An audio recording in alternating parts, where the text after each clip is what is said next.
One of Hippocrates' most quoted statements is that all disease begins in the gut.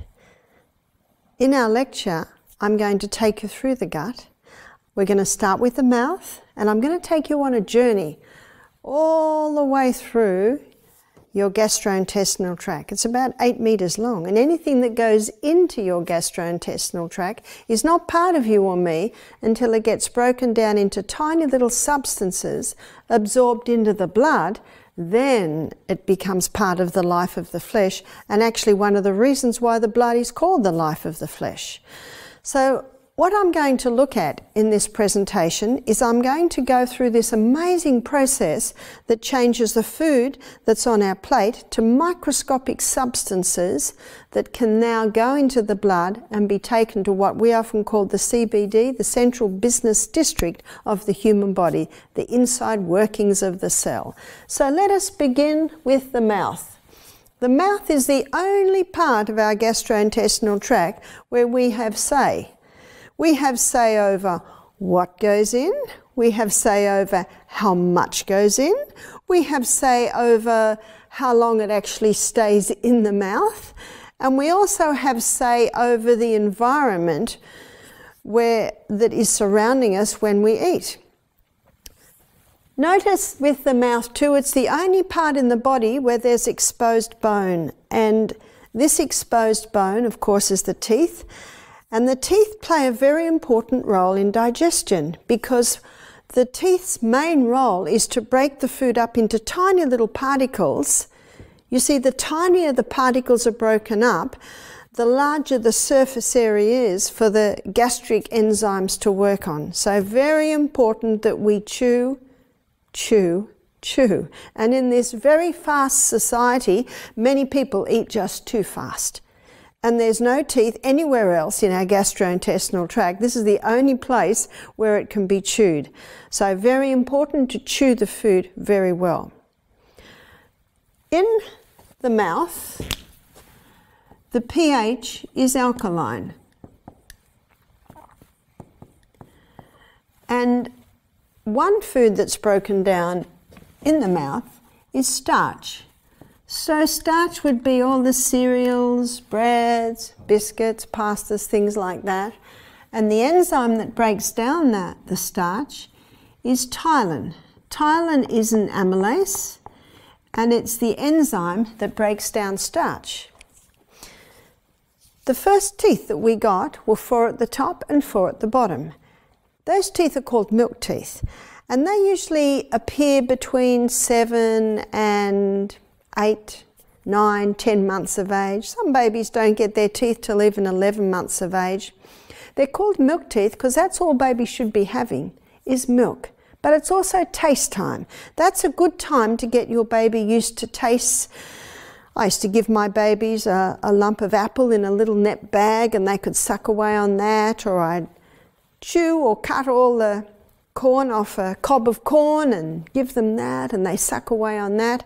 So this is taste time because baby's main food should be milk. The next teeth that appear are the molars, and the molars come through a little bit further back.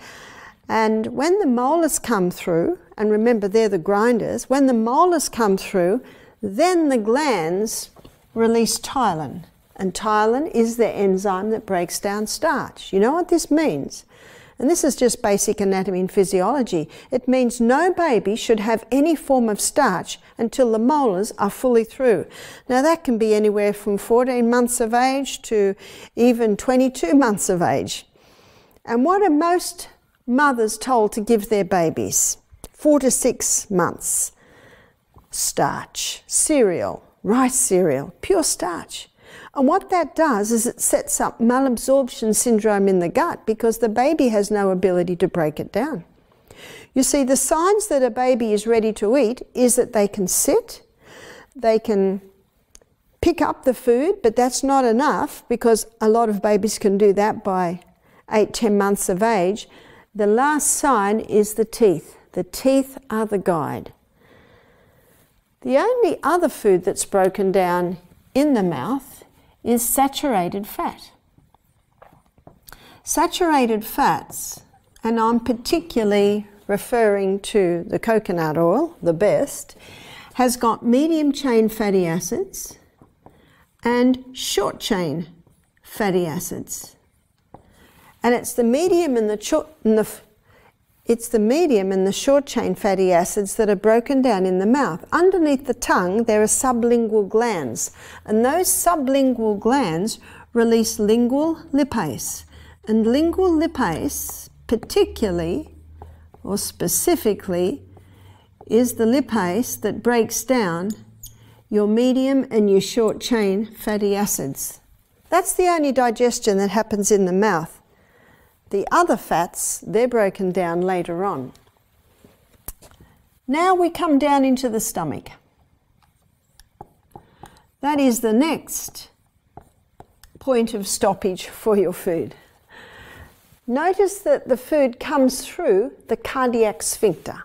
It's called the cardiac sphincter because of its relationship to the heart. And it's a muscle. And if that muscle's not working well, the acid from the stomach can come up. One lady said, I have a very acid stomach. I said, how do you know? And by the way, we should all have an acid stomach, because it's only in an acid stomach that the stomach enzymes can work. This lady said, well, it comes up all the time. That doesn't mean you got too much acid. It means there's something wrong with your cardiac sphincter. And one of the reasons cardiac sphincters get weak is because people are eating their main meal at night. And have a look at what happens when you eat your main meal at night and then you lie down. The food basically is like this, and then it starts pushing against this cardiac sphincter and weakens it. That's why when we lay down to sleep, our stomach should be able to sleep as well. But we have such a fast society today. People have no time for breakfast, no time for lunch. And by the end of the day, they're very hungry. They eat too much. They sit in their easy chair and fall asleep. Also, this is a muscle. And when it's relaxed, it's closed. When it tightens, it opens. So stress too can cause it to open. Magnesium relaxes muscles. So magnesium can help to relax that muscle and keep it closed. So what's now happening in the stomach? There's only one food that is broken down in the stomach, and that is protein. No other food is broken down in the stomach. Now, let me draw the lining of the stomach to show you how this happens. The lining of the stomach is coated with big folds, and these folds are lined with gastric glands, and 2/3 of these gastric glands release mucus. Now that causes a thick mucosal wall to line the stomach, and that's important because that protects the stomach from the gastric enzymes that are released down here, which is hydrochloric acid and pepsinogen. Hydrochloric acid and pepsinogen unite only in an acid environment, and they release pepsin. And pepsin is the enzyme that breaks down starch. Pepsin is the enzyme that breaks down protein. So pepsin breaks down protein. Now the reason why pepsin is not released here is because it could start to eat away at your stomach lining. And so God designed it such so that the pepsinogens released, the hydrochloric acids released, they connect together only in an acid environment, by the way, and then pepsin is released. And pepsin only works in a very acid environment. So if someone says to me, I've got a very acid stomach, I say, fantastic, it should be. It's actually the only part of our body that should be acid, is the stomach. Now while we're here, let me talk a little bit about hydrochloric acid. As you can see, hydrochloric acid is very important to unite with pepsinogen to release the pepsin. Hydrochloric acid has a few other roles. Hydrochloric acid is a very strong antifungal, antibacterial, antimicrobial, so that if any food that comes into the mouth is bad or has microorganisms in it, then the hydrochloric acid can kill them.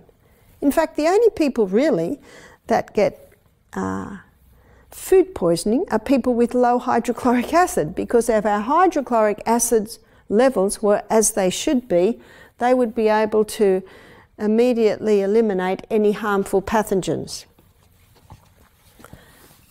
So it is protein that gets broken down in the stomach. What would interfere with the breakdown of the protein in the stomach? Low hydrochloric acid. What would cause low hydrochloric acid? What would cause low hydrochloric acid would be drinking with our meals.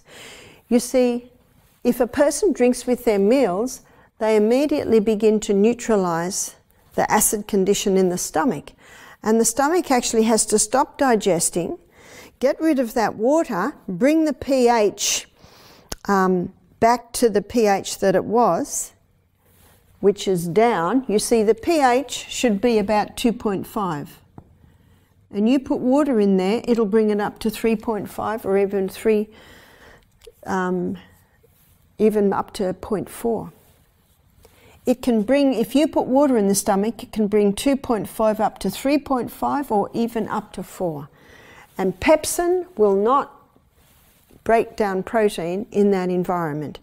So it's very important not to drink with the meals. Also very important to leave a break between the meals. You see, digestion averages 3 to 4 hours. And then the stomach loves a rest of 1 hour. That means we should leave 5 to 6 hours between meals. Now, there's only one way that you can do that, and that is to have a meal that is high in fibre. You see, fibre binds up the glucose and slowly releases it. We should be eating a food program that is generous in protein. And the reason why protein keeps the food in the stomach longer is because that's where protein is broken down. And the best protein are your vegetarian, your plant proteins like legumes and nuts, seeds. Also healthy fats. And the reason why the fat keeps the food in the stomach longer is because it coats the food, so it takes a little bit longer for the digestive enzymes to get there, and that's good news. So your best fats are your nuts and your seeds and your olive oil and your coconut oil. These two oils have been used for centuries. You see, these are the two oils that are extracted from the flesh of the plant, so they're quite easily extracted. Women could extract the olive oil in their kitchens with wooden presses because it's extracted from the flesh of the olive. All through the South Pacific Islands, women would be able to extract the coconut oil because it's extracted from the flesh of the coconut. So these are the 3 food groups that keep the food in the stomach longer.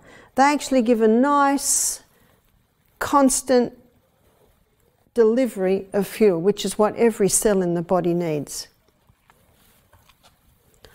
So one of the reasons for low hydrochloric acid is people putting food in the stomach every couple of hours. You see, the pyloric sphincter, which is the valve at the bottom of the stomach, it has sensors. And when the food comes in, it has sensors that can sense at what stage it's broken down. When it's broken down, the sensors get the message and pyloric sphincter opens and the food starts to come in. Let's say 2 hours after eating, the person has a pie or a sandwich or a cup of tea and a biscuit, a cup of tea and a cake. Or maybe they're really healthy and it's an apple and a handful of nuts. As soon as it comes in, pyloric sphincter shuts the gate. Something's just come in that's not broken down. Breakfast sits here while morning tea gets broken down, joins breakfast after maybe an hour and a half and 2 hours, then pyloric sphincter open and starts to take more through, and 2 hours later, lunch. As soon as lunch comes in, pyloric sphincter shuts the gate. Something's just come in that's not broken down. This explains why the research is showing that food, breakfast even, can still be in the stomach at the end of the day. Not all of breakfast, but remnants of breakfast. That's why we need to be eating breakfast like a king, lunch like a queen, and tea like a pauper, and then we will easily go the distance. Many stomachs wear out because too much food is taken at night. When we sleep, our stomach wants to sleep too. And if we eat breakfast like a king and lunch like a queen and tea like a pauper, I think in America you call it supper. And you know, sometimes paupers don't eat.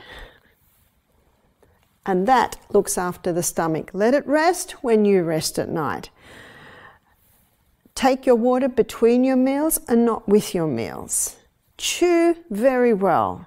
Make sure it's a happy environment when you're eating. No controversial issues should be discussed when you're eating a meal. One writer said it like this: cast off care and anxious thought when you sit to dine, because that stops the release of the digestive enzymes. So moving down, we come down to the duodenum. And the duodenum is the first part of the small intestine. And the duodenum is an alkaline environment. And a few things are happening in the duodenum. You see, in the duodenum we've got bile from the gallbladder. The gallbladder is a reservoir of bile. It is the liver that makes the bile, and the gallbladder holds the bile there. So gallbladder comes down, the bile duct connects with the neck of the pancreas, and it goes into the duodenum. So let's have a look at what the gallbladder does. What role does it play in the breakdown of the food? And again, it works in an alkaline environment, and the enzyme that is released is bile, and bile breaks down your polyunsaturated fats. So your polyunsaturated fats are often called long-chain fatty acids, so long-chain fatty acids. So they're mostly, those nuts are found in your nuts and your seeds. That's where you'll find your polyunsaturated fats. So what's also happening in the duodenum, so this is a subheading, the duodenum, is we've got some things coming from the pancreas. So if you have a look at my illustration here, the pancreas also is joined to the duodenum. And the pancreas releases pancreatic lipase. And pancreatic lipase is an enzyme that also helps in the breakdown of the polyunsaturated fats. From the pancreas, we've also got pancreatic amylase. Now remember, ptyalin is an amylase. This is the amylases break down the starches. Starch digestion began in the mouth. It's put on hold, especially when it goes through the acid environment in the stomach. When it comes down to the duodenum, where it's alkaline again, now pancreatic amylase finishes or finalizes the digestion of starch. Again, that's your cereals, your breads, your pastas, cakes, etc. Also from the pancreas is released trypsin. And trypsin is an enzyme that breaks down protein. So this is where your protein digestion is finalized. The pancreas also releases chymotrypsin. And chymotrypsin is the other enzyme that breaks down protein. So you can see starch digestion starts in the mouth, it's put on hold through the acid environment, and then it's finalized with an enzyme from the pancreas called pancreatic amylase is your starch. So starch starts in the mouth and it's finalized by the pancreas in the duodenum. With your fats, it's only your saturated fats that are broken down in the mouth by lingual lipase. They're your short and your medium chain fatty acids. All the other fats are put on hold till they come to the duodenum, and the pancreas releases pancreatic lipase, and the gallbladder releases bile, and they are the two enzymes that work together to break down the long chain fatty acids, basically your polyunsaturated fats. Your protein digestion is begun under the action of pepsin in the stomach, and then when it gets down to the duodenum, the pancreas finalizes the protein digestion with the enzyme trypsin and chymotrypsin. So that's how your digestion happens. Most people don't realize that your digestion is not happening in your stomach. Starch starts in the mouth, is finished in your duodenum. Your saturated fats are in the mouth. Only protein is broken down in the stomach, but even then it's not completely broken down. It is finalized when we come to the duodenum. But as you can see, like by this illustration, your main organ of digestion is the pancreas. And that is why when someone has pancreatic cancer, pancreatitis, they often die from malnutrition. So if someone has pancreatitis, they need digestive enzymes. Let me show you. Pepsin and trypsin and chymotrypsin are proteolytic enzymes. A proteolytic enzyme is the enzyme that breaks down protein. And in the pineapple, there is a substance called bromelain that's found in the core of the pineapple. It is also a proteolytic enzyme. And in the pawpaw, or the papaya, there's an enzyme called papain. And that is also a proteolytic enzyme. And you can buy digestive enzymes that contain bromelain and papain. And they are the proteolytic enzymes that can help someone who's got pancreatic problems to help break down their food. Because none of these foods can be absorbed into the blood until they're properly broken down. Let me show you something else about protein that will help to understand. This is what protein looks like. This is a very simple illustration. There's your protein, and under the action of pepsin in the stomach, protein is broken down to peptides and polypeptides.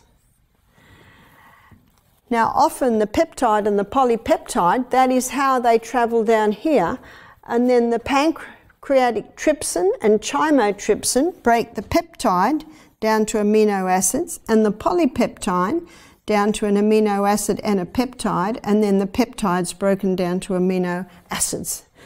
Because it's only as amino acids that it can be absorbed into your blood. Basically, these enzymes are chopping up, like scissors, all the little bonds that hold them together. Now, as we move on, we come to the grand finale of digestion. Where's the grand finale of digestion? It's in the first part of the small intestine. So the small intestine is lined with villi, like this.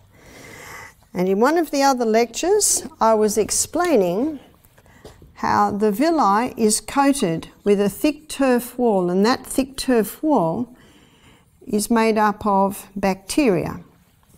And the two main bacteria, or permanent bacteria, in the gut are Lactobacillus acidophilus and Bifidobacterium. There are trillions of bacteria in the gut, but most of them basically are coming from those two. When a baby is in utero, they have no bacteria in the gut. So basically their gut is what's classified as sterile. But when the baby's born and breathes in the mother's microbes, then these microbes come down and start populating in through the gut. That's why it's so important for a baby to have the colostrum from the mother's breasts in the first few days.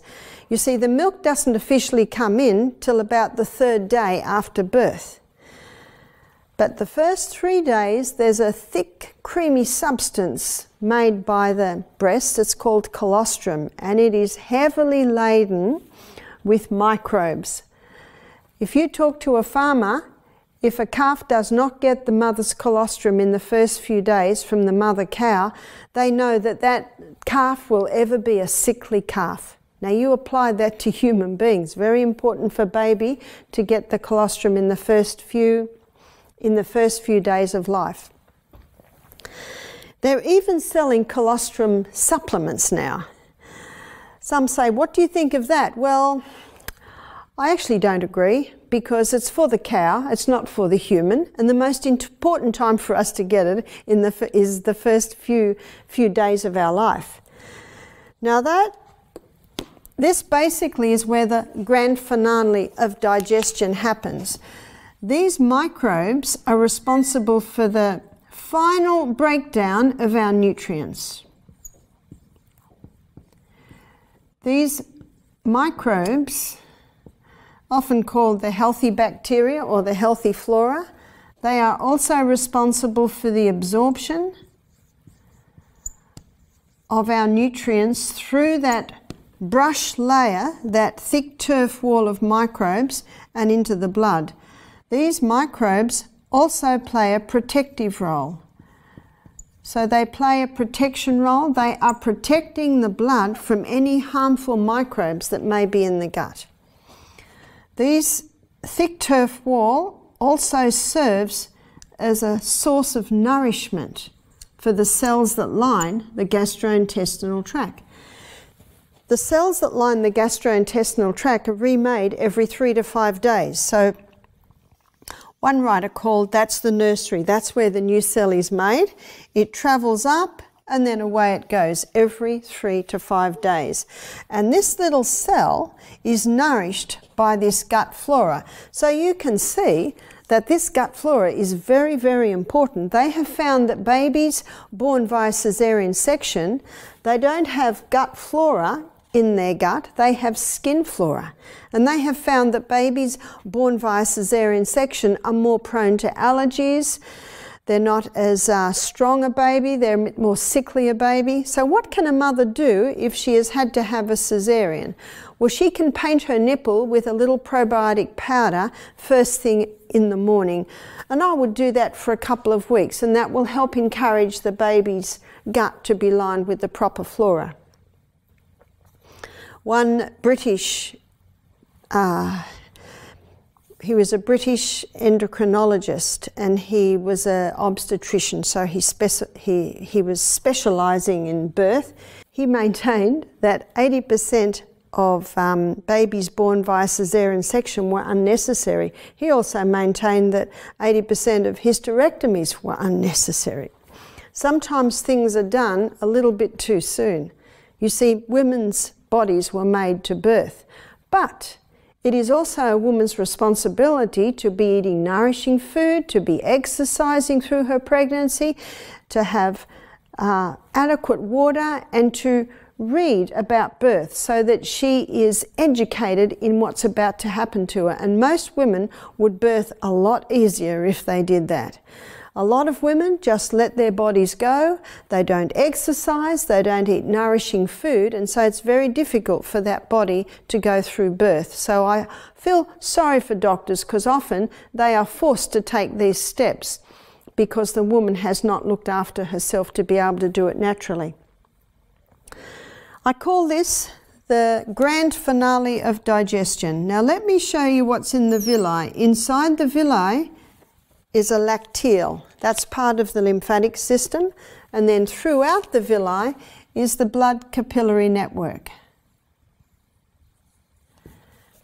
And these microbes are absolutely essential for the final breakdown, the absorption of the nutrients through to the blood, and protecting the blood from any harmful pathogens that might be in the gut and also for nourishing that gut flora. So what would break down this gut flora? Let's make a list of what can break down gut flora. Antibiotics. One professor of nutrition stated that taking an antibiotic is like dropping an atomic bomb in the gut. What did the atomic bomb do? Basically wiped out the good and the bad. It doesn't distinguish. So antibiotics help to break down that thick flora that's lying in the gut. Also, the contraceptive pill. All your statin drugs, they're your cholesterol lowering drugs. Cortisone. And also a lot of your pain-killing medications. All of these have the ability to compromise the gut flora. Pain-killing meds. All have the ability to break down the gut flora. Now let me show you what happens if the gut flora has been broken down. By the way, let me give you a scenario. I have had quite a few women, pregnant women, contact me and say, Barbara, I have just had a test for strep B. I have strep B. The doctor says I must have an antibiotic drip through my labour. If a woman has an antibiotic through labour, if a woman has antibiotic in her pregnancy, if she's had an antibiotic even in the year before she gives birth, that antibiotic breaks down the gut flora, and so that mother can give a compromised gut flora to the baby. But let me say right now, do you know there is no known case of a baby dying from the mother having strep B? So it is really fair, and let every mother know she does not have to have that antibiotic drip. She can give birth to her baby will not be hurt. So it's important to realise that, because something even more serious can happen. The baby can be born with compromised gut flora. Now the baby's lost the ability to finally break down, absorb, protect the blood and nourish the cells. What also is happening too is the baby's now born with a compromised gut flora. Within days of being born, the mother's told that the baby has to be vaccinated against hepatitis B. Do you know, a mother does not have to give her baby that hepatitis B shot. There is no proof that it protects. And by the way, the only people that get hep B are drug addicts and prostitutes. So it basically defies reason to inject a baby with these toxins at such a young age. But if the baby is vaccinated, that's a further compromise of the gut flora. And then the mother's having trouble breastfeeding, and so she is encouraged to feed the baby altered cow's milk, warmed up in plastic bottles in a microwave. Now there are some hormone disrupting substances getting into the milk. The baby's not happy because that cow's milk's not sitting well in the gut. So the mother's told to give the baby Panadol. Baby Panadol further disrupts it. And then at 2 months of age, another vaccination happens. Further breakdown.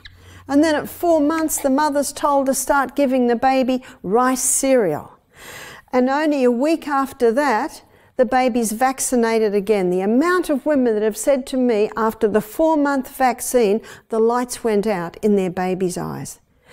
There are many babies who are vaccinated and have no apparent side effects, but it is still having a blow on the gut flora. And there's research coming out today showing that autoimmune diseases are on the rise when people are in their 30s, 40s, because of the vaccine they had as children.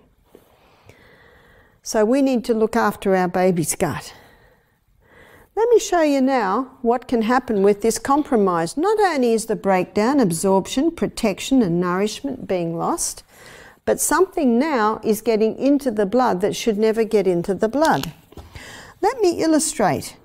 This cell here is a very unhappy cell because it has no nourishment. This cell here is a happy cell because it's getting nourishment from the gut flora. When hybridized wheat breaks down in the gut, it breaks down to glutamorphine.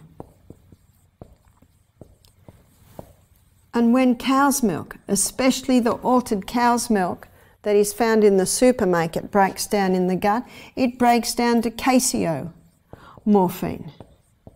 Morphine is an opiate derivative. So glutamorphine, morphine. Let me show you now what's happening. So caseo and glutamorphine, here's caseomorphine and here's glutamorphine. They come through here, and this healthy, happy cell has the ability to knock off the morphine, so only gluto and caseo get through. But when gluto and caseomorphine come to this section here, this cell that's not getting nourishment, it's not functioning properly, it does not have the ability to knock off the morphine. So glutamorphine and caseomorphine get through to the blood. They are taken up to the brain. The opiate receptor sites in the brain pick it up, and it's contributing to mental illness. Now you can read about this in Dr. Natasha Campbell McBride's book, Gut and Psychology, and Dr. David Pertmuller's book, Grain Brain. Both of these books are written by doctors with decades of clinical practice up their sleeve. Dr. David Pertmuller, he is a neuroscientist, and he quotes psychiatrists who are taking their schizophrenic patients off wheat and dairy and getting a 50% improvement. Also in the book Stop Alzheimer's Now and Stop Autism Now by Dr. Bruce Fife. He also shows this, but not in as much detail as Dr. Natasha Campbell McBride does. Hippocrates said, all disease begins in the gut, and he didn't know what I'm showing you here. Science is now showing how the father of medicine was very accurate in what he said. So the gut flora is very, very important, as you can see. So how can you rebuild it if it's been broken down? Number one, eliminate. Eliminate anything that may be causing the breakdown. Number two, stop all wheat, all dairy, and all refined sugar. These three foods are like kerosene to a fire on a gut that doesn't have its proper gut flora. Number three, Psalm 104 verse 14, God gave herbs for the service of man, and the two herbs that coat, soothe and heal the lining of the gut are aloe vera and slippery elm.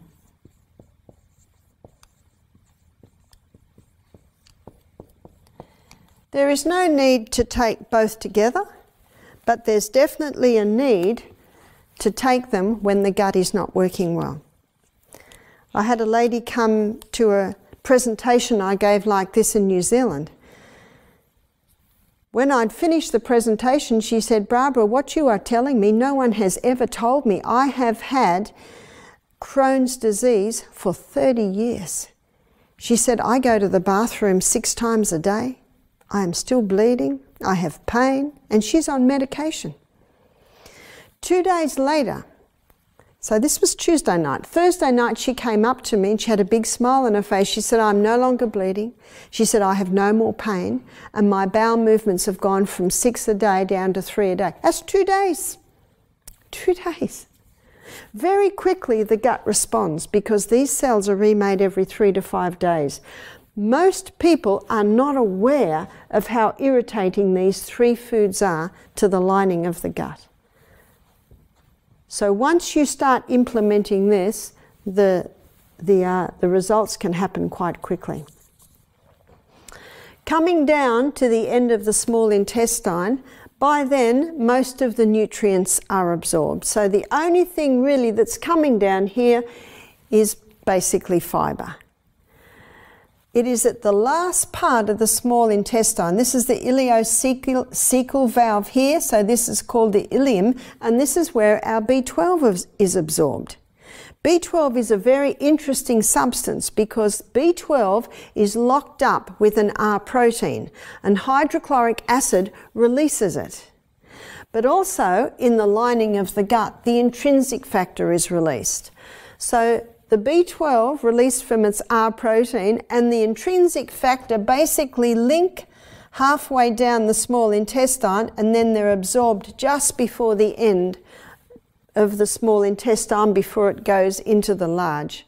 Most people with low B12, it's because they have a compromised gut. Maybe they're drinking with their meals, maybe they're eating every couple of hours, and the hydrochloric acid is not high enough to liberate the vitamin B12 from the R protein.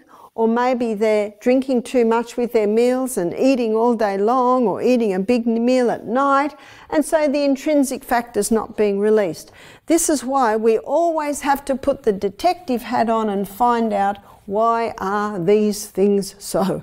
Especially when you meet people, which I have, who are having vitamin B12 injections every couple of months. There's something wrong. What's the definition of insanity?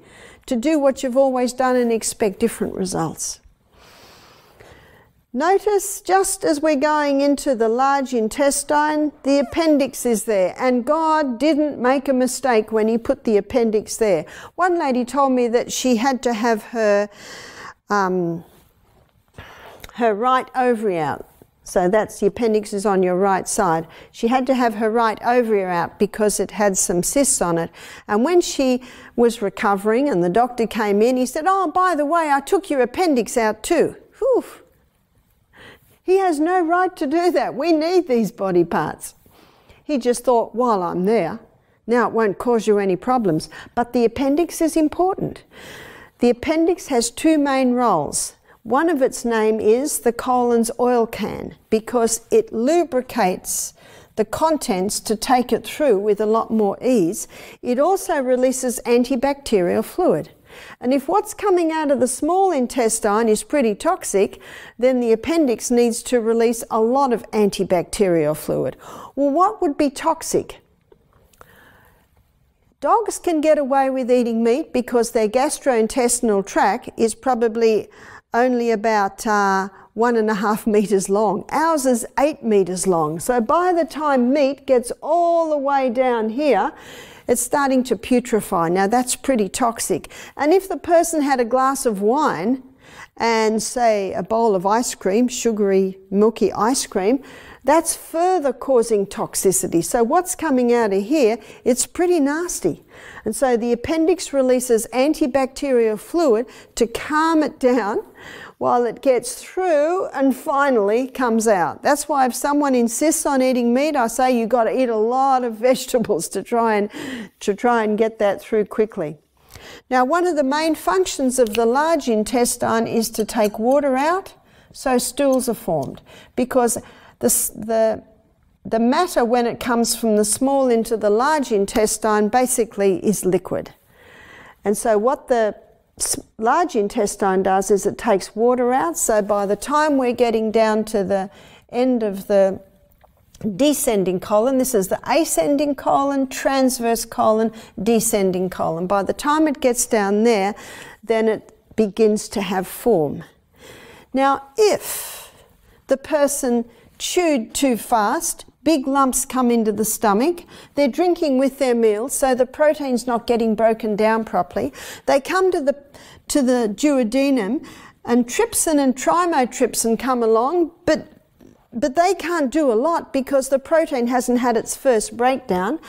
And so the protein doesn't even get absorbed into the gut. It comes into the large intestine, partially digested protein.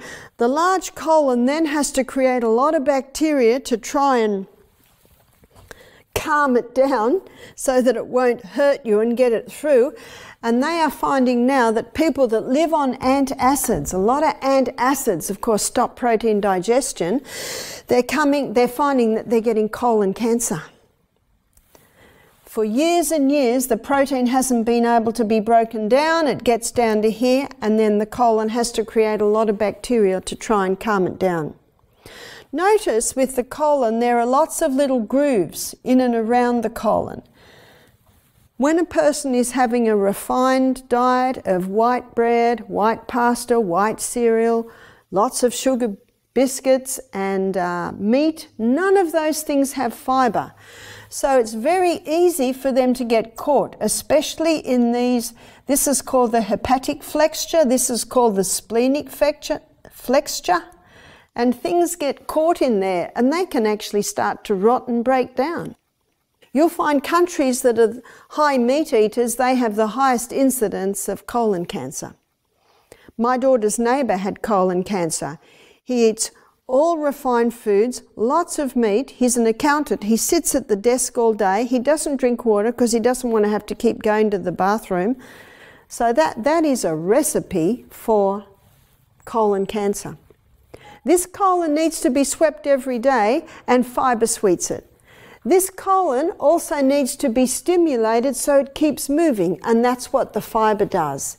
So by the time we get down to the last part of the small intestine, then we have stools formed. Now if the person's dehydrated, more water gets taken out than should be taken out. Now we're left with cement and rabbit pellets, and very hard to come out. Notice here there's a loop, and that part of the colon is held up by a muscle called puborectalis, and we're very glad for puborectalis because puborectalis prevents incontinence. And when a person sits on the throne like this, puborectalis remains firm. But if a person squats, and you can mimic the squatting position by buying a little stool. When the person squats, and there are many countries in this world that still, they squat. And it's the most natural position to when you go to the bathroom. The puborectalis now relaxes. And when puborectalis relaxes because of the squatting position, then the colon opens. And when the colon opens, it's a lot easier to come out. Forgive my drawing, I'm not a great drawer. We better put the head up here, I think, and make it a little bit more realistic. You can also, I think it's Bed Bath & Beyond is a shop in America.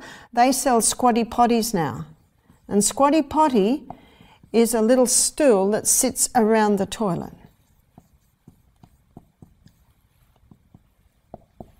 So for people with constipation, for people who have hemorrhoids, for people who have any problems with the colon, the squatty potty is a very good investment. But even if you don't have any problems, if you get into the habit of using the squatty potty, then you can prevent many problems. So that is the journey, ladies and gentlemen, through our gastrointestinal tract. I have endeavoured to make it as simple as possible, but what I have been talking about is you. And I believe it's one of the most neglected parts of education is knowing something about the house that we live in, knowing something about the body and how it works. Knowledge on the gastrointestinal tract is vital, because this is where we get the nutrients out of our food. Some people are eating a lot of protein, but they're not actually accessing it because they're drinking with their meals and they're eating every couple of hours.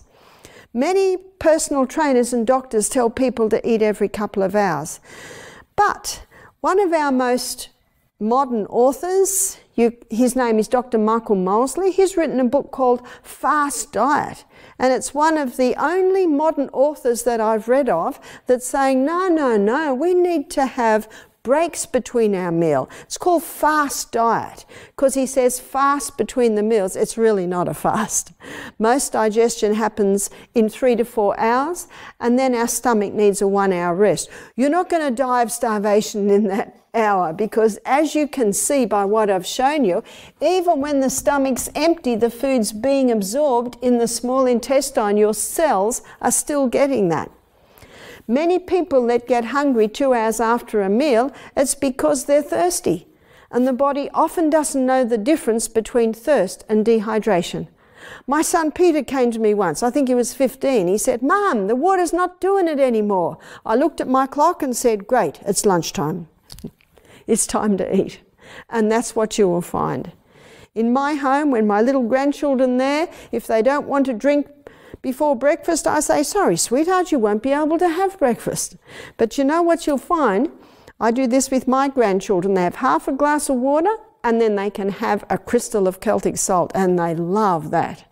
And then another glass of water. Because you notice, if you don't get your children to drink an hour, half an hour before the meal, as soon as they've finished eating, they want to drink.